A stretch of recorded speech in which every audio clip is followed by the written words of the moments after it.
Bonjour, bienvenue sur cette nouvelle vidéo qui va vous permettre de créer des étiquettes personnalisées. Avec une étiquette de base, nous pourrons créer une étiquette avec un remplissage ou une dentelle ou également un texte. Pour cela, pour commencer, cliquez sur l'icône Studio qui se trouve en haut à gauche, côté gauche de la. Avant de numériser votre dessin, nous allons commencer en premier lieu à vérifier le réglage de ma page. Donc, je vais cliquer sur Éditer. Sur le menu déroulant, je vais opter pour Préférences. Ici, sur cette fenêtre, je vais cliquer sur Grille. Et ici, je vais mettre 1 cm. Si je clique sur cette petite flèche, vous pourrez mettre n'importe quelle grandeur de grille au choix. Ensuite, ici, je vais cliquer côté gauche de la souris et là, je vais pouvoir déterminer la couleur qui convient pour ma grille. Donc, moi, j'ai pris le rouge. Je vais ajouter aux couleurs personnalisées pour toujours la garder en mémoire et cliquer sur OK. Ensuite, ici, je vais cliquer Enregistrer comme réglage par défaut. Maintenant, je vais cliquer sur Images. Sur le menu déroulant, je vais cliquer sur Importer une image. Donc, sur mon dossier où j'ai placé toutes mes images, je vais aller rechercher mon étiquette. Je vais la sélectionner côté gauche de la souris et je vais cliquer sur Ouvrir.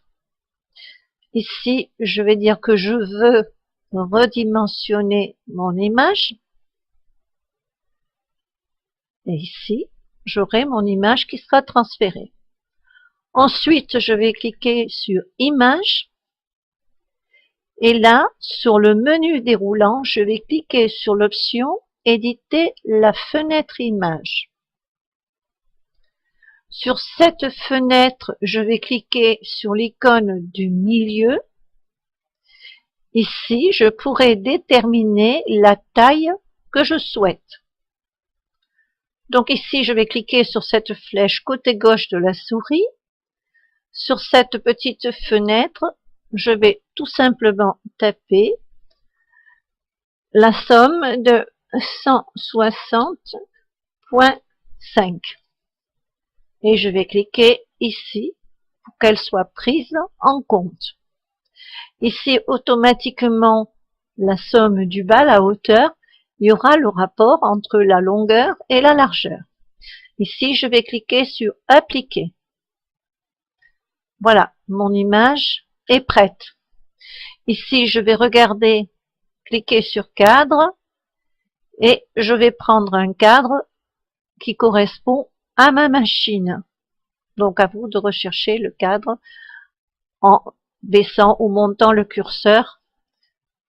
Alors, pour moi, je vais sélectionner le 200 par 200 et je vais cliquer sur OK. Appliquer. Donc, maintenant, j'ai mon cadre ici. Et là, je vais commencer à numériser mon motif. Pour cela, je vais faire un premier contour. Clic droit, je vais sélectionner la couleur rouge. Et ensuite, je vais cliquer sur l'outil contour. Donc là, je vais commencer à poser un point au centre. Ne jamais poser des points dans des angles. Ça créerait des défauts dans la broderie. Voilà, ici, je pose donc mon premier point. Ici, je vois que j'ai une ligne droite. Pour cela, je vais cliquer sur mon clavier, maintenir la touche CTRL et en même temps poser mon point, ce qui fait que j'aurai un point droit. Ici, Donc, je vais continuer à numériser mon motif. Ici, c'est TRL pour avoir un point droit. Là, ici, je prends en 2 fois. Ici, c'est TRL pour avoir un point droit. Ici, je vais prendre en 2 fois également. Tout est en fonction des numérisations que vous ferez. Voilà. Ici, pareil. Ici, c'est TRL et je clique en même temps en maintenant la touche de mon clavier appuyé. Ici, je vais placer un point. Ici également. Alors, il faut faire attention de bien équilibrer les points. Voilà, voilà, hop. Ici, c'est TRL pour faire un point droit. Et là, je vais faire un arrondi. Alors, sachez que les poignées carrées sont réservées à toutes les numérisations en pointe et les ronds en arrondi. Donc ici, je vais poser mon point droit. Là, ici, si je peux, je fais d'un seul tenant. Ici, point droit. Et ici, je vais arriver donc pratiquement à rejoindre mon point de départ. Donc maintenant que je suis près de mon point de départ, je vais cliquer côté droit de la souris. Je vais fermer les bords et je vais générer des points. Je vais passer en 3D pour vérifier un petit peu l'aspect de mes points. Et là, je vais cliquer côté droit, aller dans Paramètres. Donc ici, moi, je travaille toujours avec un 7, 0,7 et 0,7 quand je fais un point droit. Appliquer, générer des points. Donc, pour mieux vérifier, je vais cliquer sur l'éditeur de points pour voir si je suis à peu près équilibré. C'est important de bien faire une numérisation de départ. Si vous la faites pas bien, après, ça donnera des problèmes ultérieurement. Voilà, ici j'ai vérifié, je suis à peu près là aussi, voilà. Et là, je clique côté droit et générer des points.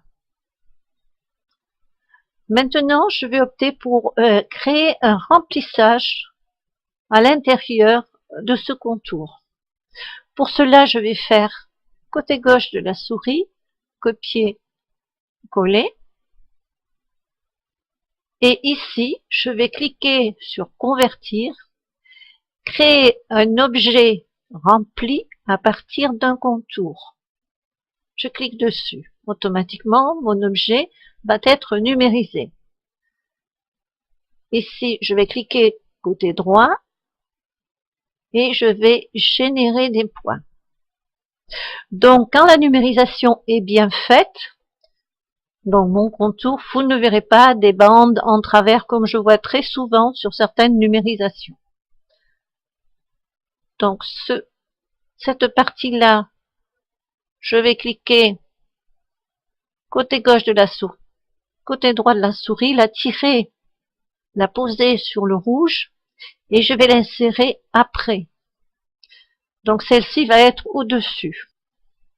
Alors ici, je vais clic droit. Sur ma fenêtre, je vais opter pour 1,1. Je vais cliquer côté gauche de la souris pour confirmer mon choix. Ensuite, ici, dans Densité, je vais sélectionner ce petit de coche et je vais la passer à 13,2 ou 13. Vous verrez qu'il n'y aura pas trop grande différence. Voilà. Je clique là-dessus et je fais appliquer et générer des points. Dans mon contour, vous voyez, sur les côtés, les pointes sont bien marquées parce qu'il y a eu à la base une numérisation qui est correcte. Donc celle-ci, je vais aller dans celui-ci et je vais mettre une autre couleur à l'intérieur, la faire glisser. Donc j'aurai le premier contour, on va le mettre en marron foncé. Le deuxième contour en marron un peu plus clair. Et là, voilà. Et là, je vais générer des points. Maintenant, je vais faire un copier-coller. Donc pour mon troisième contour, je vais sélectionner cette couleur-là. Ici, je vais cliquer droit, paramètres.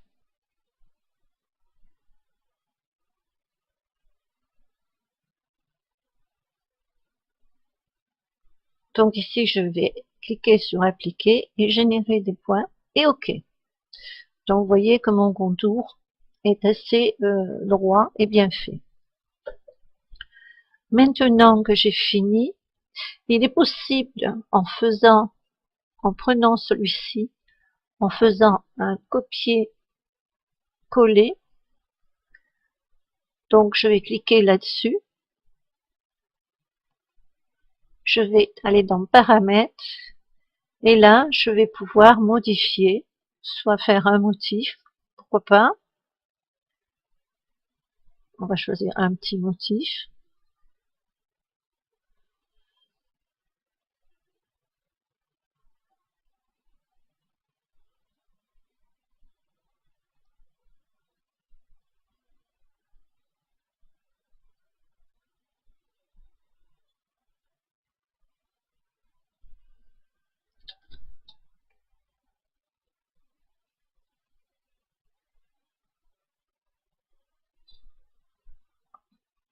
Donc ce motif, je vais sélectionner celui-ci.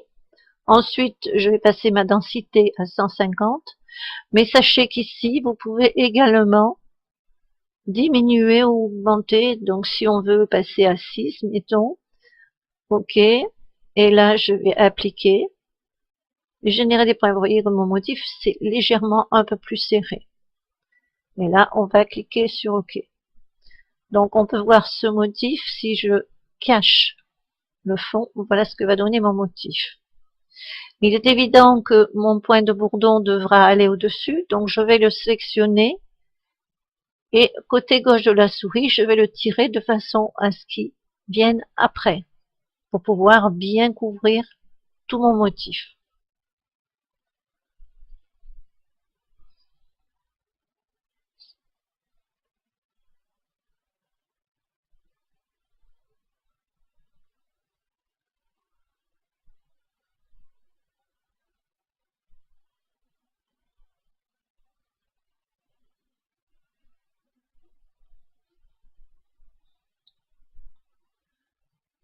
Donc là, je vais revenir en normal et je vais faire juste cette petite décoration que l'on pourra faire avec des points différents.